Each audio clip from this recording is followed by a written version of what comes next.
हो पाएगी।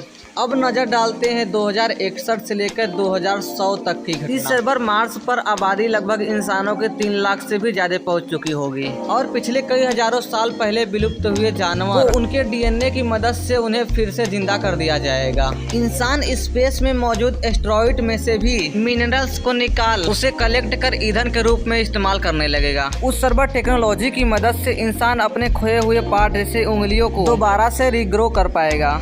Iron man movie के टोनी स्टार की तरह आर्करिएटिक टेक्नोलॉजी को काफी हद तक कॉम्पैक्ट और एफिशिएंट बना चुका होगा, जिसके इस्तेमाल से ईंधन की खपत खत्म हो जाएगी। तब तक इंसान को दूसरी प्रजाति के जीव जंतुओं से कम्युनिकेट करना संभव हो जाएगा। 2075 तक पॉल्यूशन की वजह से धरती पर मौजूद खराब हो चुकी ओजोन लेयर, जो सूरज की खतरनाक अल्ट्रा वायलेट किरणों को धरती पर आने से रोकती है, वह पूरी तरीके से रिपेयर हो चुकी होगी, जिससे धरती पर होने वाली काफी खतरनाक बीमारियों से मुक्ति मिल जाएगी। साइंस और टेक्नोलॉजी के मदद से इंसानों के शरीर में कुछ ऐसे चिप को इंजेक्ट किया जाएगा जो इंसान की काफी सारी समस्याओं को दूर कर देगी।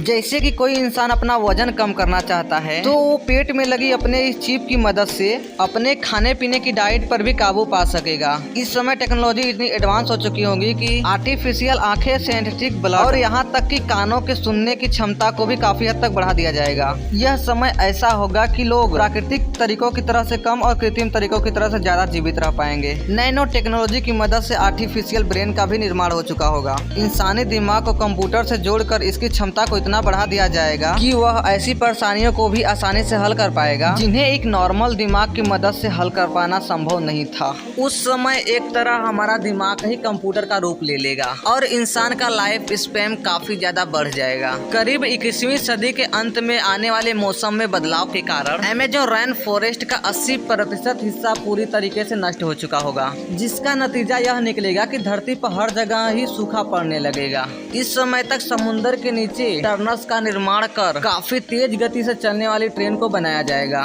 मैग्नेटिक टेक्नोलॉजी से चलने वाली ट्रेन का स्पीड लगभग 4000 माइल्स प्रति घंटे तक होगी। इस समय तक आर्टिफिशियल इंटेलिजेंट ट्रांसपोर्ट सिस्टम को ऑपरेट करने लगेंगी। यह समय ऐसा होगा जब इंसान मैग्नेटिक पावर की मदद से ट्रैवल कर कुछ ही मिनटों में हजारों मील लंबा सफर भी तय करने लगेगा। बेसिक मोलिकुलर असेंबलर की मदद से इंसानी खाने को मशीन के द्वारा एक बटन दबाने से ही तैयार कर दिया जाएगा। सन 2100 तक लगभग अंटार्कटिका की सारी बर्फ पिघल चुकी होगी और इस बर्फ के पिघलने के कारण लगभग समुद्र का पानी का स्तर 7 फीट तक बढ़ चुका होगा, जिसे समुद्र पे स्थित किनारे के कई देश पानी में डूब चुके होंगे। लेकिन वहाँ पे विश्व अंटार्कटिका के सूख जाने की वजह से वहाँ पे डेवलपमेंट का कार्य काफी तेजी से बढ़ने लगेगा। इंसान यहाँ पे काफी एडवांस और काफी ऊंची ऊंची इमारतों का निर्माण करने लगेगा। नतीजतम इस एरिया में धरती की काफी ज्यादा जनसंख्या बढ़ने लगेगी। धरती पे मौजूद सबसे खूबसूरत वाटरफॉल यानी कि नाइग्रा फॉल का भी वजूद पूरी तरीके से खत्म हो चुका होगा और ऐसी भी संभावना है कि उस सर्वर 1 किलोमीटर से भी ज्यादा डायमीटर जितना बड़ा एक एस्ट्रॉइड आकर धरती से टकरा जाए और धरती से समस्त जनजीवन को ही नष्ट कर दे।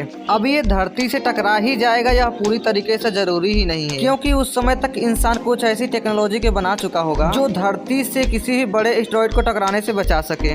हालांकि उस सर्वर टेक्नोलॉजी की मदद से इंसान हर एक क्षेत्र में इतनी उन्नति कर चुका होगा कि अब धरती पर से इंसान के वजूद को मिटा पाना अब असंभव ही हो जाएगा। लेकिन फिर भी उस सर्वर धरती पे कुछ ऐसे इवेंट भी हो सकते हैं जिनकी वजह से इंसानी सभ्यता पूरी तरीके से खतरे में आ सकती है, जैसे कि भविष्य में एक सुपर वोल्केनिक इरप्शन यानी कि ज्वालामुखी विस्फोट ही हमारा स्वागत कर रहा है। और यह विस्फोट किसी आम ज्वालामुखी की तरह नहीं होगा, बल्कि तो इसका प्रभाव किसी बड़े एस्ट्रॉइड को टकराने से भी ज्यादा खतरनाक होगा। यह धरती पे प्रति 100 मीटर क्यूबिक जितना काला धुआं उत्पन्न करेगा, जिसके चलते हमारे धरती के ऊपर एक मोटे चादर के बादल छा जाएंगे जो धरती के अंदर उपस्थित गर्मी को न कि बाहर निकलने देगा और इसकी वजह से धरती के बाहर की गर्मी भी धरती तक नहीं पहुँच पाएगी, जिसका नतीजा यह निकलेगा कि यहाँ पे इंसानों का बच पाना लगभग नामुमकिन ही हो जाएगा और ऐसे में यहाँ पे एक हिमयू की शुरुआत होगी। अब ऐसे में इंसानों को दूसरे ग्रहों पे अपने पैरों को जमाने ही पड़ेंगे। यही कारण है कि इंसान मंगल जैसे कई दूसरी ग्रहों पर इंसानी जीवों को पहचाने में हर एक मुमकिन कोशिश पर लगा हुआ है। यकीनन फ्यूचर में इंसान हमारे सोलर सिस्टम के कई सारे प्लेनेट पे इंसानी बस्तियों को बचा चुका होगा और उन प्लेनेट के एनवायरमेंट कंडीशन के अकॉर्डिंग फ्यूचर में इंसान का बायोलॉजिकल स्ट्रक्चर भी चेंज हो चुका होगा, जिसका नतीजा यह निकलेगा कि हर प्लेनेट के इंसान एक दूसरे से देखने में काफी अलग दिखेंगे। अब आपको शायद इस बात पे यकीन ना हो, लेकिन इन सब की तो शुरुआत भी हो चुकी है।